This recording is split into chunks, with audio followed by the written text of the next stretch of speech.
So yes, now that we've gotten through the initial part of getting the prisoners out, almost all of them are out. So we have about 230 prisoners that have walked out of prison since Monday night. And we still have, it's anywhere from like 10 to 12 that are being held hostage in the DC gulag. And we have the vice president involved on that, the U.S. Marshals, several congressmen have shown up over there. And we're not entirely sure what the holdup is, but at this point, it's very much a hostage situation. It's unlawful imprisonment because those guys got a presidential pardon. Like there's nothing higher than that. And so there's people, tons and tons of people up in DC at that jail still working on getting the rest of our people out. And then, the different needs are starting to come in. We've got some guys that I talked to some of their family members yesterday that, went back home after being gone for 4 years and find out that their wife left them and they didn't know that.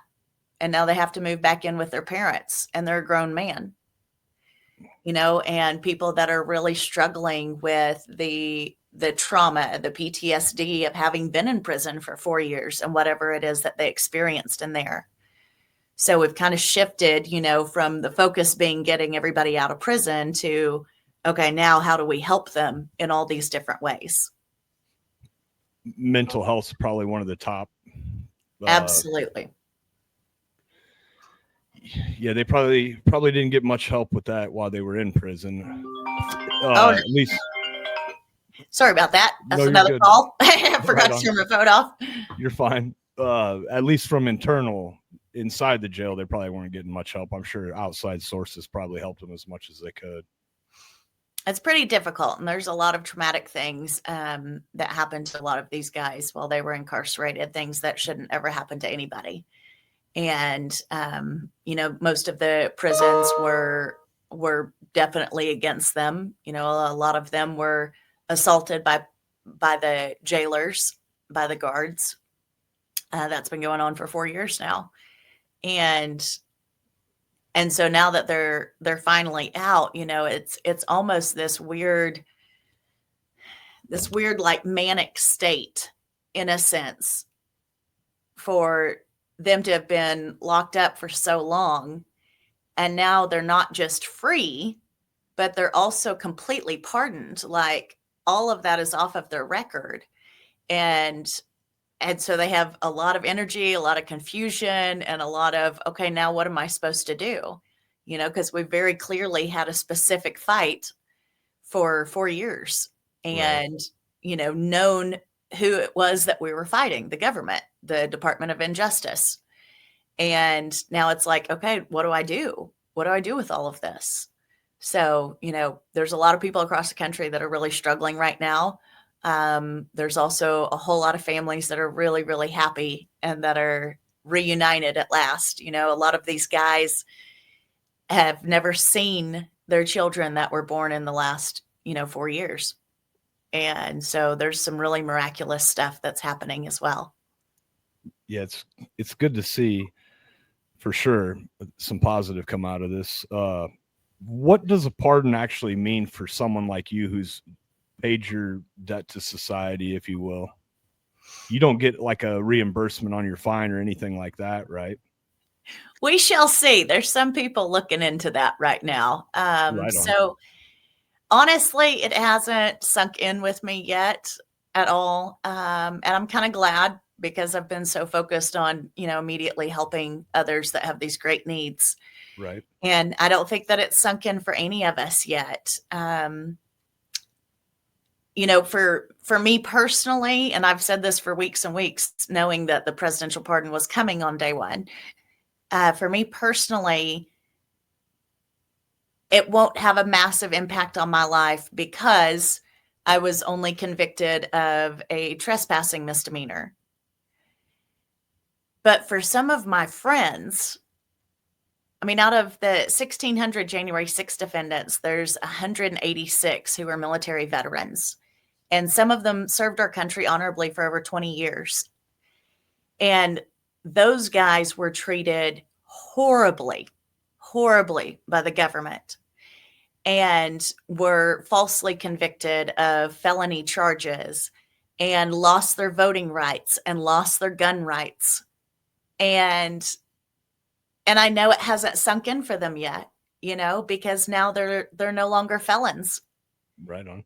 And they get to have their Second Amendment back and they get to vote again. And all of these things that those men and women literally fought for our country so that you and I could be free. And so none of that stuff has sunk in for us yet. I think that there's going to be a whole bunch of us that go and try to buy guns here pretty soon. I can tell you that much, just to see if that background check clears. Right. And if not, we're going to be raising hell about it. That's one thing that I have not tried to do since January 6th is to purchase a firearm, because I didn't want the possibility of that feeling of being rejected right over a trespassing charge, right. Or that feeling of, oh my gosh, I'm going to have to raise hell about this, and now fight this. So it'll probably take a while for all of the different systems to catch up, for these presidential pardons and all of these felonies that are wiped clean and misdemeanors that are wiped clean. But it's pretty exciting. It's really pretty exciting. It's historical. Nothing like this has ever happened before. Right. I'll be interested to see. I've seen a couple people post on maybe just one person on X about since they were charged by the state, they were not getting, I think, their weapon back. And because I guess the pardon doesn't cover that. So it'll be interesting to see how that plays out. So there's a handful of guys that caught state charges as a direct result of January 6th. And so we're working on those too, because those guys are still incarcerated. So even though their January 6th case, if it was still active, has now been completely dismissed, or if they had already been convicted and sentenced for January 6th, then that has now been wiped clean with the pardon. But it's kind of like the fruit of a poisonous tree is the saying around these handful of cases. Because there's a guy right now, his name's Benjamin Martin, and he's from California. And I think that's who you're referencing, that you saw on Twitter.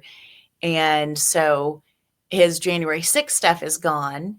But as a result of all of the media attention and nonsense from January 6th, when the FBI raided his house in California, which has very strict gun laws, his girlfriend had locked in a safe some guns that she had licensed. She had all the permitting, all the paperwork, whatever, all of that kind of stuff for, legally owned them. They were not his. And when he was raided by the FBI for January 6th stuff, then the state brought gun charges against him.